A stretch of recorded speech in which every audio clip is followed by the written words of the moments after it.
এই ম্যাজিশিয়ান ভাইটি পেট্রোল পাম্পে এসে ম্যাজিক করে মজার ছলে পেট্রোল নষ্ট করতে লাগলো।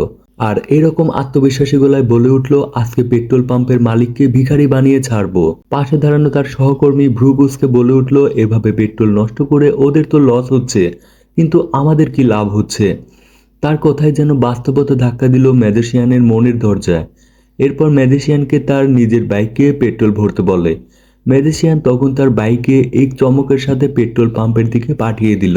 ম্যাজিক করে বাইকে পেট্রোল ভরতে লাগলো আর তার মুখে ছিল এক অদ্ভুত বিজয়ের হাসি। কিন্তু সেই মুহূর্তে পাশেই বসে থাকা তার কর্মচারীরা বাইকের শব্দ শুনে সেখানে এসে হাজির। ম্যাজিশিয়ান তাড়াতাড়ি বাইক সরিয়ে নিতে চাইলে হঠাৎ তার জাদু কাজ করলো না।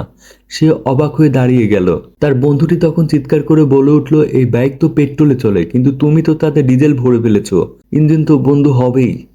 এখন ডিজেলের জন্য বাইকের ইঞ্জিন বন্ধ হয়ে গিয়েছে, যার জন্য বাইক আসতে পারছে না।